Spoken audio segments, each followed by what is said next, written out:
Olá, continuamos então a nossa caminhada espiritual e hoje vamos falar sobre o despertar espiritual e a unidade.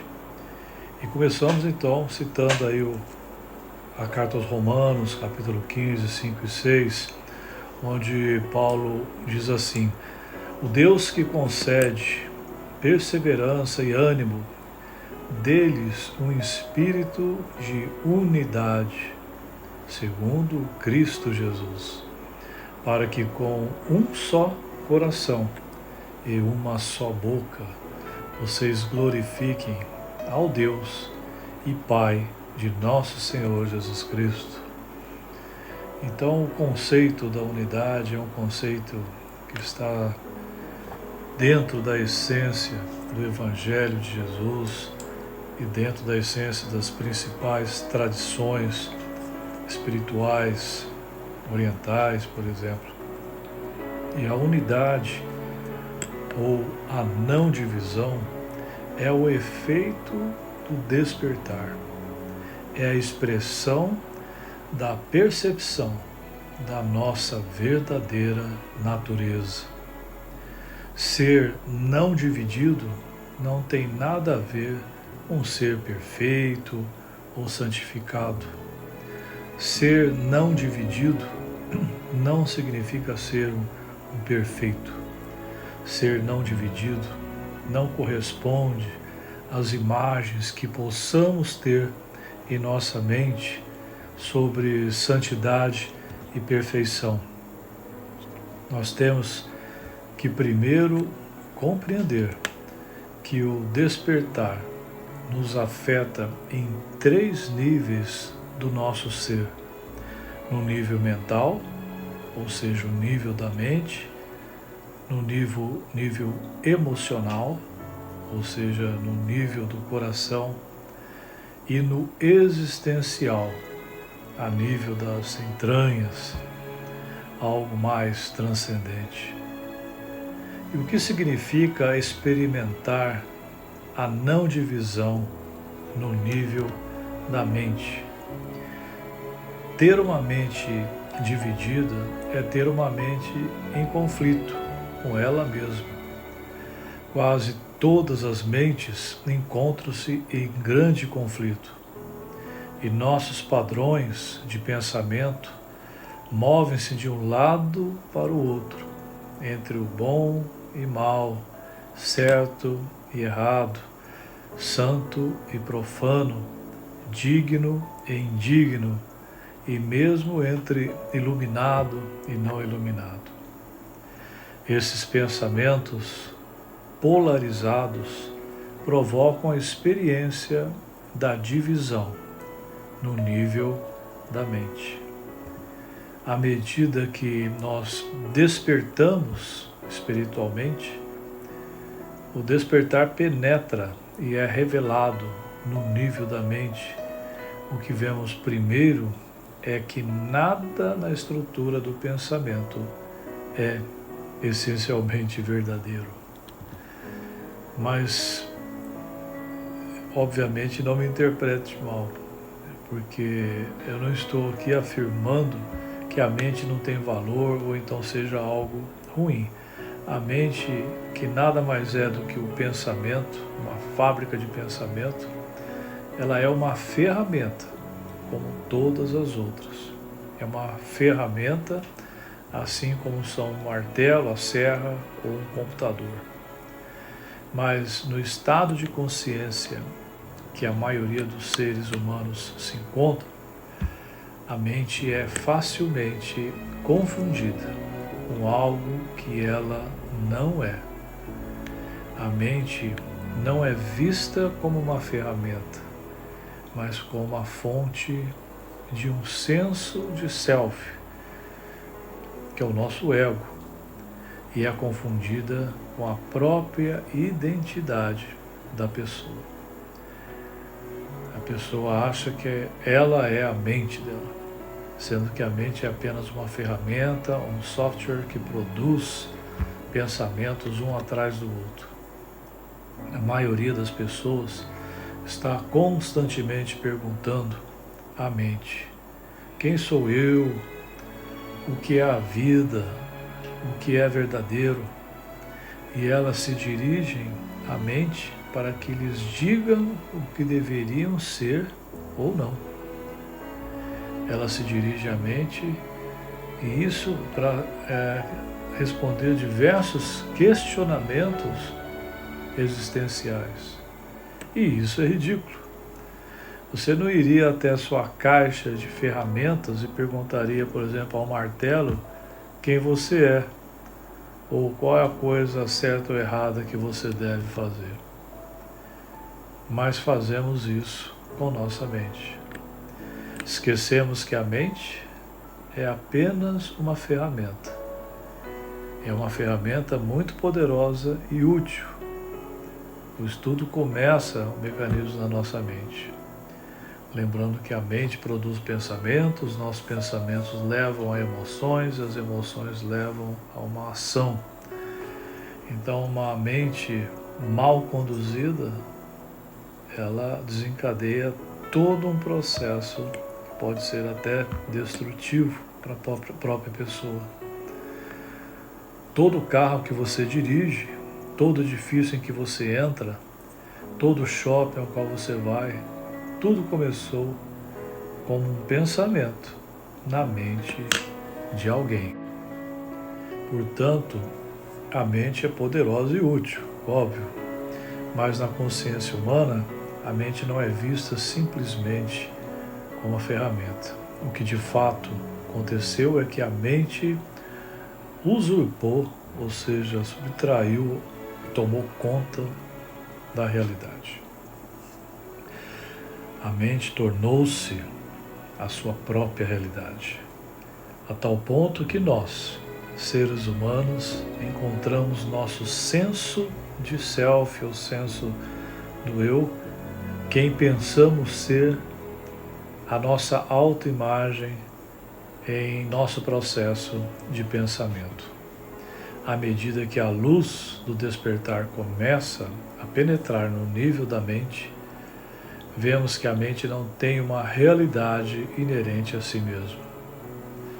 É uma ferramenta que a realidade pode usar, mas não é a realidade. Ela tornou-se sua própria realidade, a tal ponto que nós, seres humanos, encontramos nosso senso de self, quem pensamos ser, nossa autoimagem, nosso processo de pensamento. Então, à medida que a luz do despertar ele começa a penetrar no nível da mente, nós vemos que a mente não tem uma realidade inerente a si mesma. E ela é uma ferramenta que a realidade pode usar, mas não é a realidade. E por si, por exemplo, um pensamento, ele é só um pensamento. O pensamento, ele não tem uma veracidade em si. Você pode ter um pensamento de um copo d'água, por exemplo, mas se estiver com sede, não pode beber o pensamento. Você pode pensar em um copo d'água até morrer, mas praticamente pegar um copo físico e beber a água nele contida é uma experiência totalmente diferente. Portanto, o pensamento em si é uma coisa vazia. Ele é vazio de realidade. E na melhor das hipóteses, o pensamento ele é simbólico. À medida que despertamos no nível da mente, começamos a perceber desde um ponto além da mente. Compreendemos que a mente em si é vazia de realidade. E essa é uma percepção profunda. Quando notamos que a estrutura do pensamento não contém nenhuma realidade intrínseca, passamos a ver que o mundo, como percebemos através da mente, não pode ter nenhuma realidade. Isso tem um grande impacto. O ego que pensamos ser não tem nenhuma realidade. Despertar no nível da mente é a destruição de todo o nosso mundo. Toda a nossa visão do mundo, ela é então destruída com o nosso despertar. Todos os modos como somos condicionados, todas as nossas estruturas de crença, todas as estruturas de crença da humanidade, desde o presente ou o passado distante, eles são destruídos quando nós despertamos. Quando despertamos no nível da mente, começamos a pensar, meu Deus, a forma como eu via o mundo era uma completa invenção, literalmente um material dos sonhos. Não tinha nenhum fundamento na realidade. A maneira como eu me via também era totalmente fabricada. Portanto, a não divisão no nível da mente é ter todas essas estruturas do ego completamente apagadas. A iluminação, o despertar ou a metanoia é um processo então destrutivo e não tem nada a ver em tornar-se alguém melhor ou ser mais ou menos feliz. A metanoia é o desmoronamento da não-verdade. É ver além das aparências. É a completa erradicação de tudo que imaginamos ser verdadeiro. De nós mesmos e também do mundo. Falamos que queremos a verdade, mas será que nós queremos mesmo a verdade? Afirmamos que queremos conhecer a verdade, mas quando isso acontece, é tão diferente do que pensávamos. E não se encaixa em nosso contexto, e não se encaixa em nossas imagens, em nossas expectativas.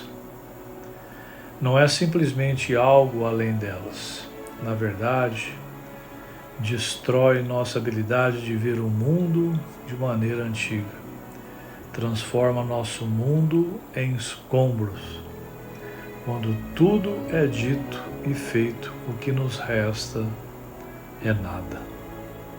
Ficamos totalmente de mãos vazias, sem nada a que nos agarrar. Não existem conceitos, estruturas de pensamentos sobre os quais nós podemos descansar. É isso que significa a total libertação. Somente com a liberação completa, a verdade do que somos pode brilhar sem distorções. Na carta aos Efésios 4:13 diz assim: até que todos alcancemos a unidade da fé e do conhecimento do Filho de Deus e cheguemos à maturidade, atingindo a medida da plenitude de Cristo. A grande descoberta, quando temos o despertar espiritual ou a metanoia, é que nós vivemos numa unidade. Não existe separação, não existe divisão, não existe o dualismo. Por isso que só é possível seguirmos o Sermão do Monte, amar o inimigo, orar para quem nos ofende, perdoar sempre, independente do que a pessoa tenha feito, se nós tivermos a consciência e a certeza que estamos em uma unidade. O outro faz parte de mim, porque todos nós somos membros do corpo de Cristo e somos membros de um só corpo, de um só Espírito. Que Deus nos abençoe com esse entendimento essencial no caminho da espiritualidade. Um grande abraço no coração.